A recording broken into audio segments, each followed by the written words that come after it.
मी महेश आहे. माझ्यासमोर आहेत तरुण तडफदार युवा अभियंते भोकर येथून आलेले शेख अकीब जी. शेख सर, आपका बहुत बहुत स्वागत है. Thank you. तो आज तक की आपकी जर्नी ऑडियंस को बतानी है सबको. अभी स्टार्टिंग मेरा 2015 में पास आउट है सर. उसके बाद मैंने हैदराबाद से पास आउट किया, इंजीनियरिंग कंप्लीट किया है. वहाँ से जैसे ही हमने पास आउट हुआ, कंपनी से कैंपस थ्रू से जॉब लगा था अच्छी कंपनी में, L&T कंपनी में. तो L&T में जॉब करते करते सर तो वहाँ से शिफ्ट हुआ है मैं मुंबई में. हैदराबाद से 2-3 प्रोजेक्ट्स किया था, G+5 के प्रोजेक्ट्स या फिर उसके मेट्रो के प्रोजेक्ट्स थे. उसके अलावा फिर बाद में मुंबई शिफ्ट हुआ है. मुंबई में कंपनी चेंज किया था, कंपनी चेंज किया, फिर वहाँ के कुछ प्रोजेक्ट्स कर सोचा हूँ कि खुद का इंडिविजुअल कुछ करूँ अपना. अभी तक 4-5 साल उसमें निकाल दिया था कंपनीज के लिए. तो निकाल कर अपनी ज़िंदगी में बोला ज़िंदगी में कुछ बढ़ना है तो खुद का करना है. तो इसीलिए शिफ्ट होकर भोकर होकर वहाँ से स्टार्ट किया है. कुछ प्रोजेक्ट्स पहले मिलते नहीं थे लोगों को. अब ट्रस्ट आने के लिए प्रॉपर के लिए पता चलना चाहिए. तो बहुत सा ने थोड़ा वहाँ 1-2 साल स्ट्रगल किया है. फिर करने के बाद वहाँ पे एक प्रोजेक्ट मिला है, दूसरा प्रोजेक्ट मिला है. उसके साथ साथ कुछ लोगों का सपोर्ट मिला है भोकर के, जो लोगों ने मुझे जाना पहचाना, मेरे वर्क को एक नहीं अप्रिशिएट किया है. उन्होंने काम भी दिलाया है. तो काम जैसा पता चला है तो लोगों को पता चलते. फिर अभी भोकर में ऐसा हो गया सर कि अभी ऑनगोइंग प्रोजेक्ट्स मेरे 10 प्रोजेक्ट्स ऑनगोइंग है. और इससे पहले मैंने एक 18-20 प्रोजेक्ट्स कुछ कंप्लीट किया हूँ भोकर के अंदर प्रॉपर की तरफ. और नांदेड़ में भी मेरा विथ मटेरियल कंस्ट्रक्शन के साथ काम होता है. मैं as a engineer plus as a builder बोल के पहचाना जाता हूँ भोकर शहर में. बहुत अच्छे सर, आपके इतने सारे प्रोजेक्ट से अच्छा आपका एक्सपीरियंस है. आज तक बहुत सारी चुनौतियाँ आई होंगी आपको, तो उन चुनौतियों का सामना आपने कैसे किया है? जैसे कि कंपटीशन बहुत बड़ा है, आपको पता है हर क्षेत्र में कंपटीशन है आजकल. बिल्कुल, लोग किसी को आगे नहीं जाने देते है ना. तो ऐसी कई सारी चुनौतियाँ आपको आई होंगी इस क्षेत्र में, तो आपने कैसे सामना किया? बहुत से ऐसे चुनौतियाँ आई है. कंपटीशन बढ़ता जा रहा है दिन पे दिन, टेक्नोलॉजी बढ़ती जा रही है. हर चीज़ को कंप्लीट करने के लिए उसको सीखना भी ज़्यादा ज़रूरी है. तो वो टेक्नोलॉजी के साथ चलते रहना पड़ेगा अपने को. जैसे कि अभी के कंडीशन में AI जैसा आया है, कंस्ट्रक्शन फील्ड को एक नया ये दिया है इनोवेशन. तो उसके लिए AI जैसा सीखा है. वैसे ही मेरे भी कंपनी में मैंने बहुत सी चीज़ें को फेस किया हूँ, कुछ लोगों को फेस किया हूँ. अब ज़िंदगी में आगे बढ़ना है तो कुछ चीज़ों को ध्यान नहीं देना चाहिए. तो वैसे ही मैं आगे बढ़ता गया.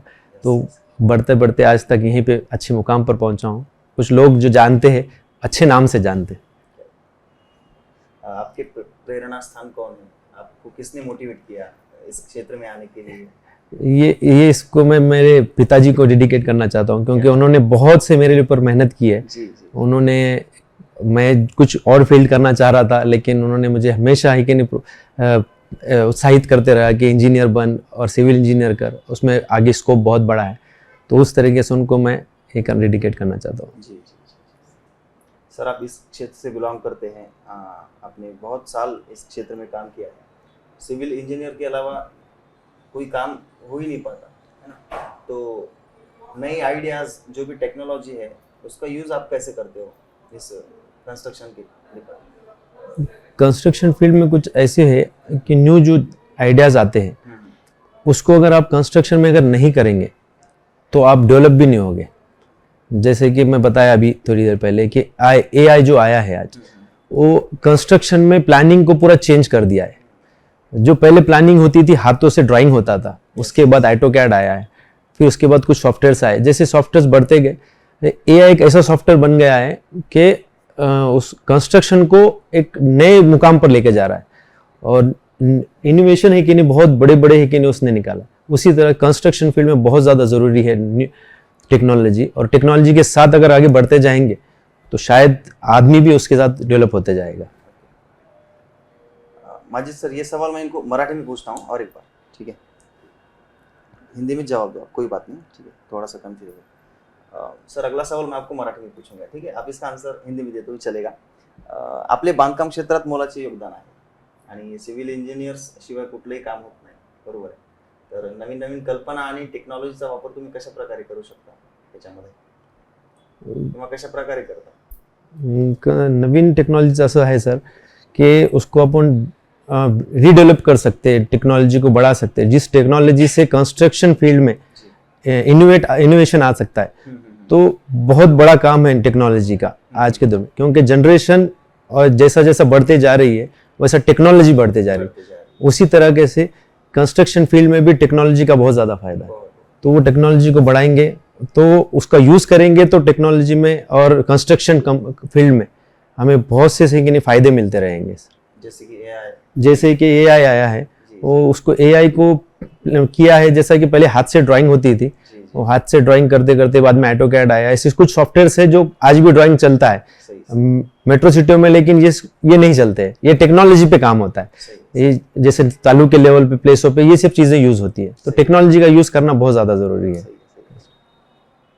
कुठल्याही प्रकारच्या बांधकामामध्ये अकुशल कामगारांकडून काम करून घेणं म्हणजे किती धोकादायक असं वाटतं तुम्हाला? सर, अकुशल कामगारापासून काम करून घेणं म्हणजे सर्वात मोठं धोकादायक है। एग्जाम्पल मध्ये बता देता हूँ सर मैं आपको कि एक बच्चा अगर कुछ जानता नहीं है कोई चीज के बारे में, उसको उस चीज के बारे में बताना, तो ये चीज है कि अनपढ़ लोगों को बताने की तरह हो जाता है। तो कंस्ट्रक्शन फील्ड भी ऐसी है कि अगर किसी चीज को अगर पता ही नहीं है उसको अपने घर के बारे में जब बता रहे कि घर बना कर दो, घर किस तरीके से बनाएगा, वो तो अपने टैलेंट के हिसाब से ही बात करेगा, इंजीनियर के हिसाब से बात नहीं करेगा, जो इंजीनियरिंग में यूज होते हैं इंस्ट्रूमेंट्स उसके बात नहीं करेगा, और सोचेगा कि इंजीनियर्स के बारे में कोई नहीं है, मैं जो कर रहा हूँ वही सही है। तो ये सब चीजें अकुशल आदमी को देने मतलब बहुत मुश्किल की बात है। कंस्ट्रक्शन में ज्यादा से ज्यादा चाहिए कि एक्सपीरियंस आदमी को देना चाहिए। बांधकामासाठी ग्राहकांनी सळई निवडताना काय खबरदारी घ्यायला हवी? बांधकामामध्ये सर कसं आहे, बारला जे टेस्ट करतात ना आपण, त्याच्यामध्ये केमिकल टेस्टेड राहतात, आणि त्याच्यात कसं आहे सर, उसमें कैसा है सर कि उसकी टेंसाइल स्ट्रेंथ देखा जाती है, टेंसाइल स्ट्रेंथ देखे, बार बेंडिंग का देखा जाता है, और उसमें बहुत से ऐसी चीजें हैं जो देखा, उसमें इसका स्मूथनेस देखा जाता है। ये सब चीजें देखकर उसमें यूज करना चाहिए बिल्डिंग कंस्ट्रक्शन के लिए। करेंगे तो उसको फायदा होगा, और स्टील की स्ट्रेंथ होगी तो अपने कंस्ट्रक्शन की टाइमिंग ज्यादा हो जाएगी। जैसा कि इसका 99 ईयर्स का है स्टील का अपने पास ये है, तो लोग आज के दौर में 20-25 साल कंस्ट्रक्शन में बिल्डिंग कोलैप्स हो जाती है, गिर जाती है। तो ये सब चीजें अगर देखते रहेंगे तो बिल्डिंग भी आपकी सुरक्षित रहेंगी और आप भी सुरक्षित रहेंगे। क्या बात है सर, आपका 9 साल का एक्सपीरियंस है, इतना अच्छा, इतना बढ़िया एक्सपीरियंस है, और आपने 16 से भी ज्यादा प्रोजेक्ट्स किए, राइट? Yes sir. तो आपने आइकॉन स्टील यूज किया है उसमें? हाँ, आइकॉन स्टील बहुत ज़्यादा यूज़ किया है मैंने।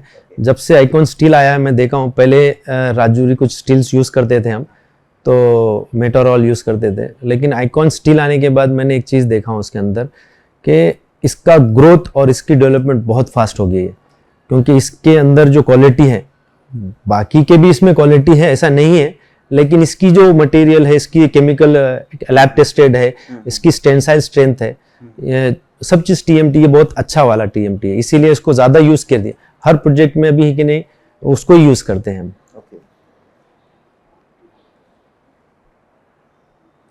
दीर्घायू किंवा टिकाऊ बांधकामासाठी रचना किंवा आराखडा किती महत्त्वाचा आहे असं वाटतं तुम्हाला? जो भी लेआउट होता है सर, कोई भी कंस्ट्रक्शन के लिए उसका बेस ही इंपॉर्टेंट है। अगर बेस अगर स्ट्रांग नहीं होगा तो शायद वो कंस्ट्रक्शन भी स्ट्रांग नहीं होगा। तो उसी तरीके से मैं बताना चाहता हूँ कि आराखड़ा जो स्ट्रक्चर होता है तो बहुत ज्यादा जरूरी है, क्योंकि उसके बेस पे आपके स्ट्रक्चर बढ़ते जाते हैं।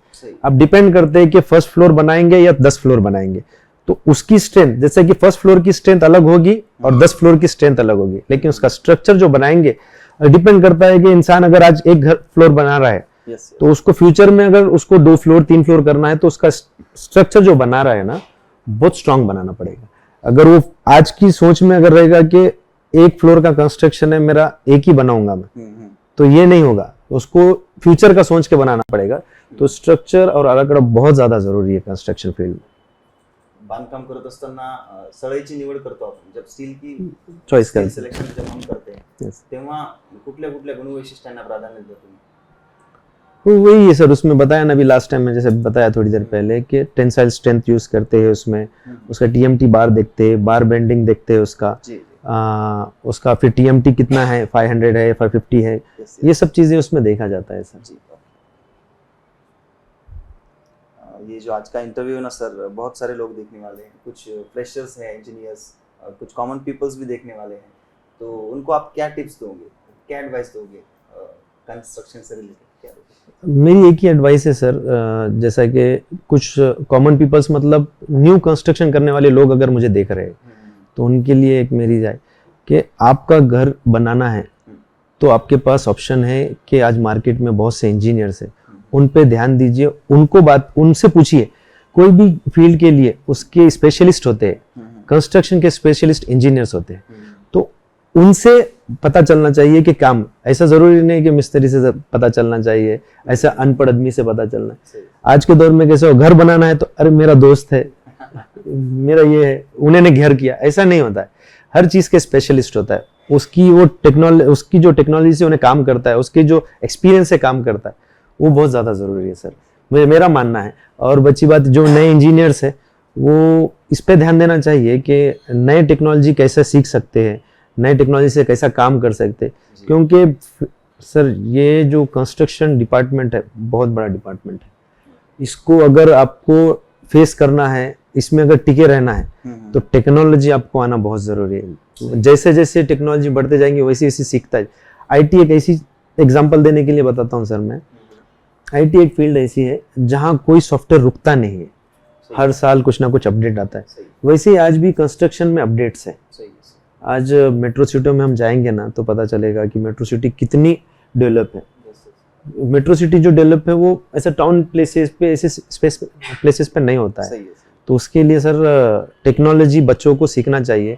तो हम भी कुछ बड़े नहीं है लेकिन हमें भी सीखना है और आगे सीखते जाएंगे, जैसे जैसे काम करते जाएंगे वैसे सीखते जाएंगे। आयकॉन स्टीलचे managing director Rathi sir, Dinesh Rathi sir, यांच्याबद्दल तुम्हाला काय माहिती आहे? त्यांच्याबद्दल थोडक्यात तुम्ही प्रेक्षकांना सांगा। दिनेश राठी सर के बारे में मैं क्या बताऊं आपको, जितना मैं बताऊं उतना कम है उनके लिए।